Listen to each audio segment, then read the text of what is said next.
Good day, everyone. So we're done with the Module 1 and Module 2 of the PFA SEES manual. So today, we're going to discuss about the Module 3, which is entitled Identifying and Addressing Needs. For our objectives, we have, first, to identify one's current needs and those of one's family. Second, become aware of the various institutions, departments, and centers present within the school environment or the immediate community. And lastly, take note of the important numbers and information regarding who to approach for their needs.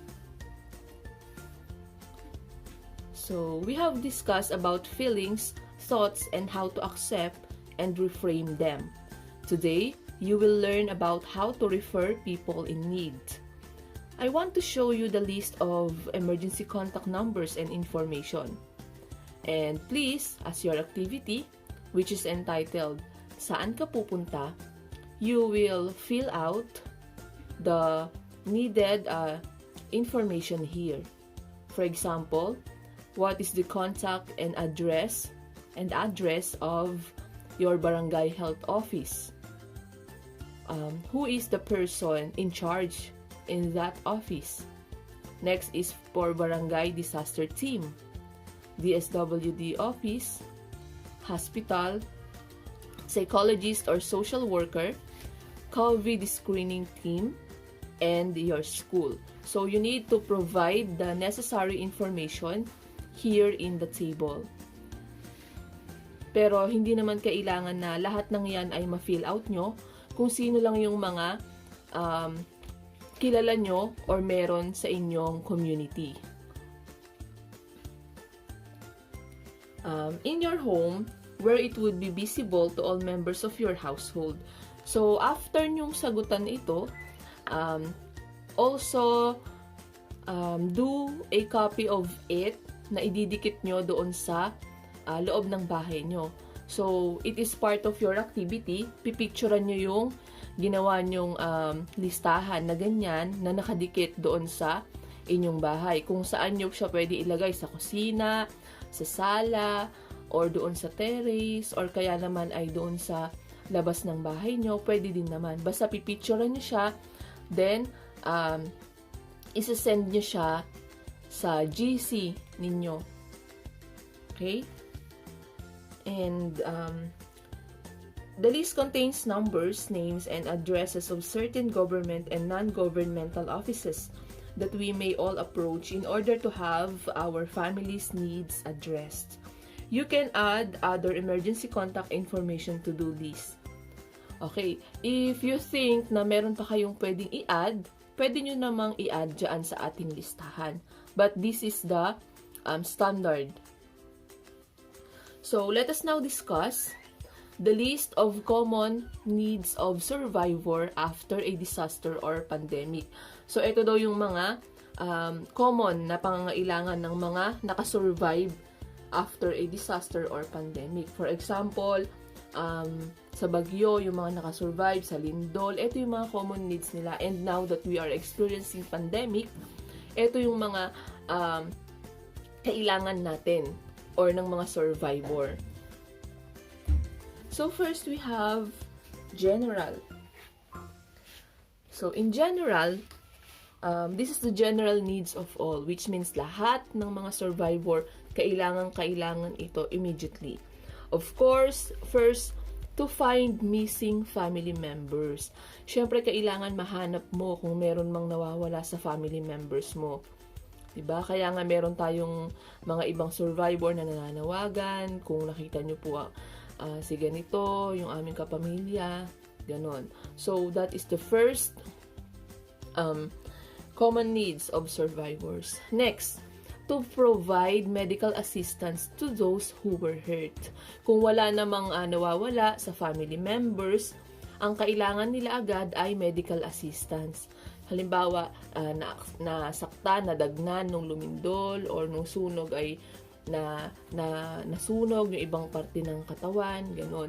So, they need medical assistance immediately. Next, to gain access to list of casualties.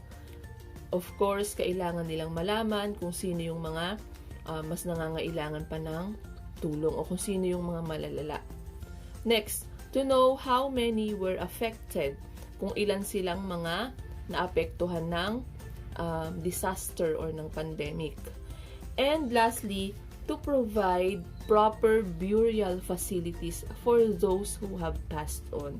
So, this is for the family members of the survivor that not lucky enough to survive, na kailangan immediately mabigyan sila ng disenteng libing, okay, para sa mga hindi nakasurvive. So these are the general common needs of the survivor of a disaster or the pandemic. Next, food and water. So this time, this is the basic needs of not just the survivor but all of us. So if you experience disaster or pandemic, food and water are the basic needs. This is to provide water line to homes, to gain access to source of water for multiple purposes, and food for blank number of days. This depends on how many days they are going to be provided by food. Next, family goods. Blanket, clothes, beddings, tarp, flashlight, storage boxes, underwear, dignity kits, disinfectant or alcohol. So these are the family goods that the survivor of a pandemic or disaster needs. Now let's take a look to the dignity kits. What is dignity kits? Okay, so dignity kits, it may refer to other needs of the family members. For example, sa mga babae, ano ba yung mga dignity kits natin? If we have menstruation, di ba, we need menstruation napkins, right? So that is an example of dignity kits. Okay, so next we have fuel. Fuel for vehicle, gas for cooking, and for kerosene lamps. Kasi usually, di ba, pag may mga disaster, like for example, yung bagyo, wala tayong kuryente, right? Kung na-experience nyo nga yung bagyong Santi noon dito sa atin sa Nueva Ecija, almost 2 months na wala tayong kuryente. So, yung mga walang generator, na ang nangyari ay gumagamit ng mga ilaw na nilalagyan ng gas or kerosene. O kaya naman yung iba, kandila. And lastly, we have shelter. Other survivor needs temporary shelter. Ito yung mga talagang nasalanta ng sobra yung kanilang tinitirhan na nasira talaga, as in wash out. So they need a temporary shelter. So ito yung mga nasa evacuation area or kaya naman temporary shelter na ipoprovide ng government while binibuild nila yung kanilang bahay na nasira. And of course, building materials to be used for repair. So ito naman, para naman ito sa mga bahay ng mga survivor na hindi naman totally na wash out o totally sirang-sira. Yung kailangan lang ng mga major repair or minimal repair. So kailangan nila ng mga building materials na magagamit para ma-repair yung kanilang bahay. So would this list be complete? Sa tingin nyo ba kompleto itong listahan na ito na common needs of survivor? So what do you think are the needs that are missing? Sa tingin nyo, ano yung mga pangangailangan pa na kulang o nawawala dito sa listahan na to? So let us talk about the needs of people during a pandemic. So after nating pag-usapan yung common needs ng mga survivor during the disaster or a pandemic, ito naman yung talagang kailangan natin sa mga panahon na ito na we are experiencing a pandemic caused by the COVID-19. So, let's take a look at the table to find out how best to access these needs. So, we have the list of common needs during a pandemic and how to access them. First, we have the relief goods. Yan. So, the relief goods,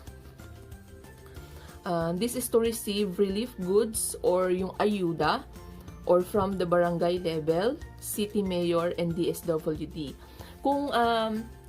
Kung nasubaybayan nyo, di ba, sa Facebook, iba yung bigay na ayuda from barangay, iba din yung ayuda na galing sa office ni mayor, then iba din yung ayuda na galing sa DSWD. So, magkakaiba ng level yan. Depende sa pondo na meron kayo sa barangay, sa mayor, and sa DSWD. So, yung relief goods na ito, it is more on foods. Okay? Example, yung noodles, mga instant na makakain agad, rice, canned goods, or breads, or biscuits. It depends on the budget of your barangay, mayor, or the DSWD. Next, selling of products and goods. So, is your family involved in selling some products or goods? Yung family nyo ba ay nagbebenta ng mga pangangailangan sa mga panahon na ito? Halimbawa, nag-online selling ba? They too need to get permits to travel and to sell their basic goods and commodities. So, kailangan din nilang kumuha ng permit to travel para makapagtinda. Kung hindi naman online, kung ang tinda nila ay dinideliver nila, ganun, kailangan nilang makakuha ng permit to travel. So, they need to go to your barangay center to issue the permit. So, sa barangay, kukunin yung permit. Especially, kung sa loob lang, kung within the province lang naman ang kanilang business or pagdideliveran ng mga goods or products. Next, transportation within your area. If you need to travel within your area or vicinity, go to your barangay center and ask for permission to go to a grocery store, marketplace, supermarket, or pharmacy store. A quarantine pass is issued by your barangay. Wearing face mask is always needed. But here in our municipality dito sa Quezon, di ba kailangan nakasuot din ng face shield aside from wearing face mask. So, if we need to travel daw within our area of vicinity para bumili sa grocery, sa palengke, or sa butika ng mga gamot, kailangan natin ng quarantine pass na i-issue ng barangay.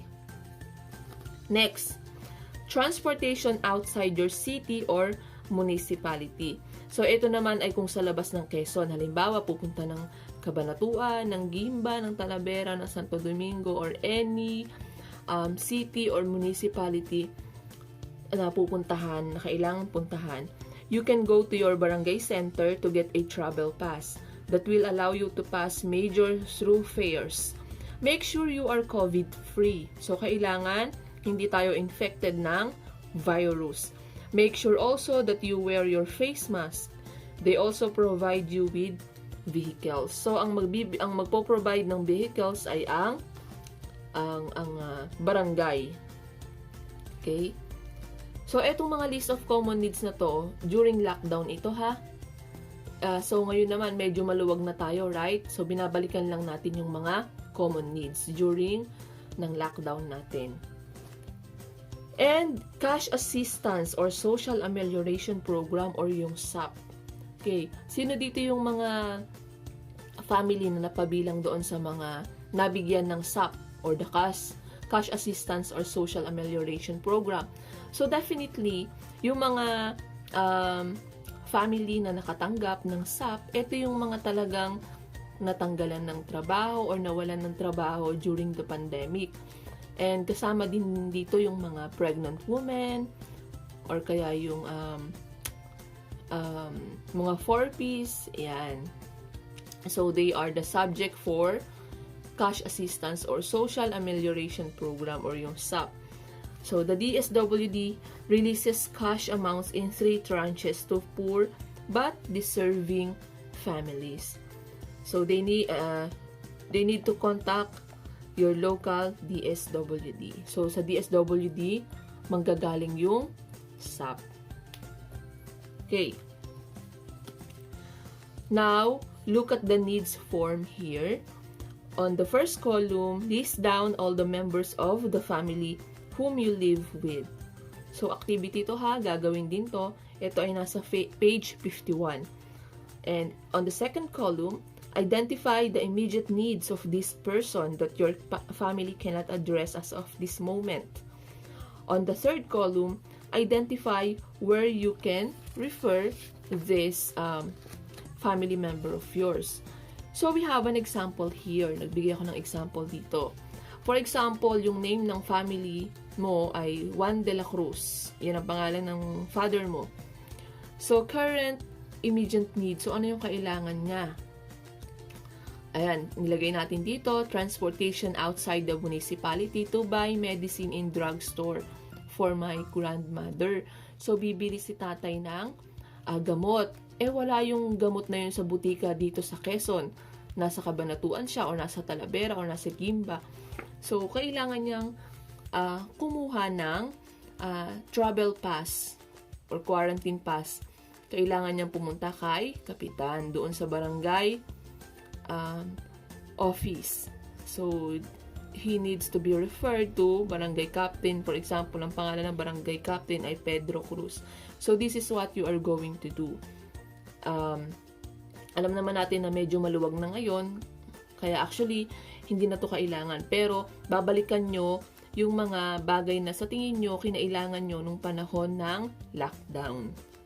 Okay? So, gagawin po natin yan, ha? Okay.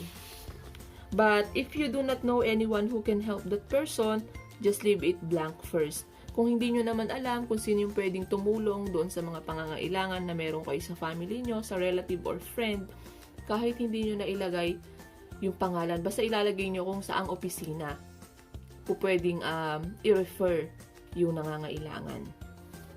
Okay? So, congratulations on being able to identify where you can refer your loved ones to in order to get help. It is not easy to be able to do this, so if you were able to do so, then you did a great job.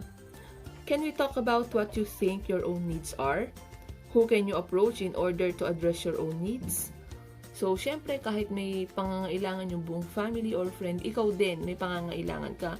So, just write it here in this needs form.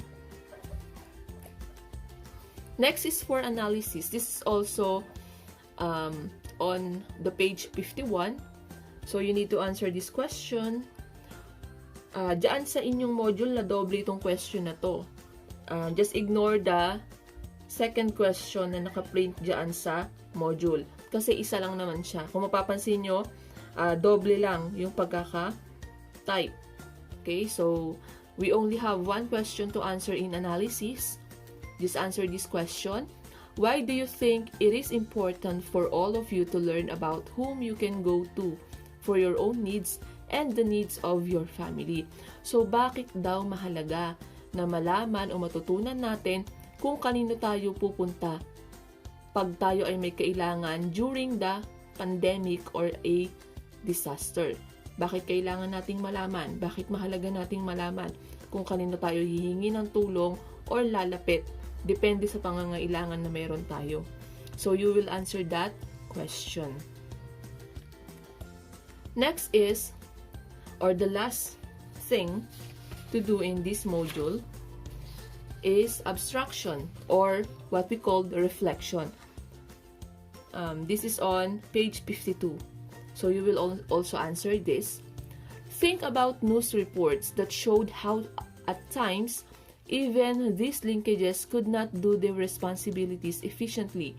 So iisip kayo ng mga balita sa TV na kung saan pinapakita na hindi nagagawa ng mga ahensya na to yung kanilang mga responsibilidad. For example, meron bang incident na hindi na ibigay agad ng DSWD yung SAP sa kanilang lugar, o kaya naman ay may instances ba, na balita ba sa TV na yung barangay nyo or yung barangay ng ibang lugar or bayan ng ibang lugar ay hindi nagawa yung responsibilidad. Halimbawa, hindi nakapag-issue ng quarantine pass. So, isipin nyo kung ano yung mga balitang iyon. Then, why do you think these groups had a hard time? So, sa tingin nyo, bakit hindi nila nagawa yung responsibilidad nila? Ano yung mga hadlang? Can you also recall some great or good stories about how other groups were able to help you very well? So, makakaalala din ba kayo ng mga ibang group? Halimbawa, yung barangay office nyo, sa inyong barangay, natulungan ba nila kayo nung panahon ng pandemic? So, maayos ba yung serbisyo nila? Ito bang bayan natin ay naserbisyohan ng munisipyo? Nagpamigay ba sila ng ayuda? Nagpamigay ba sila ng relief goods? So, you will write your answer here in abstraction about that. Basta alalahanin lang lahat ng nangyayari during the lockdown. Sino yung mga tumulong? Ano yung mga nagawa nila? Okay. So, that is how you're going to answer your abstraction. So, that's it. Thank you for listening. I hope you learned. I hope you were able to identify the person you need to contact whenever you need help. And I hope you become aware of the various institutions na kailangan lapitan and take note of the important numbers and information regarding who to approach for your needs. Ulitin ko ha, yung ididikit ninyo sa inyong wall. Kailangan picturean at isisend sa ating GC. Okay? So, thank you and you may start answering your Module 3 now.